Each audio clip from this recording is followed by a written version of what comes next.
বারবার বাংলাদেশের বিভিন্ন সীমান্তে পায়ে পা দিয়ে ঝগড়া বাঁধানোর পায়তারা করছে ভারতীয় সীমান্তরক্ষী বাহিনী বিএসএফ। এরই ধারাবাহিকতায় বাংলাদেশের ভেতরে খুঁটি পুঁততে এসেছিলেন কয়েকজন বিএসএফ সদস্য।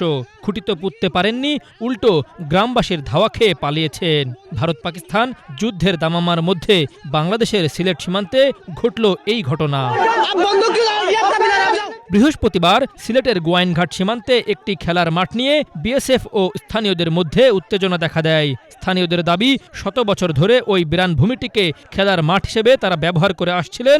সম্প্রতি মাঠের বাইরে থাকা একটি ভারতীয় পিলার ভেতরে আনার চেষ্টা করে বিএসএফ। এ নিয়ে বৃহস্পতিবার সকালে দুই দেশের জরিপ দল সেখানে গেলে উত্তেজনা ছড়িয়ে পড়ে। স্থানীয়রা ক্ষিপ্ত হয়ে বিএসএফ সদস্যদের স্থান ত্যাগ করতে বলে। এ সময় বিএসএফ দাদাগিরি দেখানোর চেষ্টা করলে বিজিবি সদস্যরা স্থানীয়দের শান্ত করে।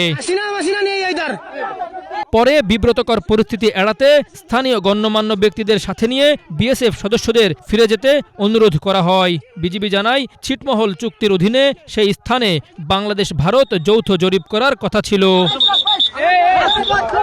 এর আগে মৌলভীবাজার ও খাগড়াছড়ি সহ বেশ কিছু সীমান্তে নাগরিকদের বাংলাদেশে ঠেলে দিচ্ছে ভারত, যা নিয়ে ছড়িয়ে পড়েছে উদ্বেগ। আর বিভিন্ন সীমান্তে বিএসএফের গোলাগুলি তো থামছেই না। তবে বাংলাদেশ এখন কথা বলছে চোখে চোখ রেখে। গত কয়েকদিন আগে দুই বাংলাদেশিকে ধরে নিয়ে যায় বিএসএফ সদস্যরা। এর পরিপ্রেক্ষিতে দুই ভারতীয় নাগরিককে ধরে আনে স্থানীয় বাংলাদেশিরা। দুজনকে ফিরিয়ে নিতে পতাকা বৈঠকে বসে দুই বাংলাদেশিকে ফিরিয়ে দিতে বাধ্য হয় বিএসএফ।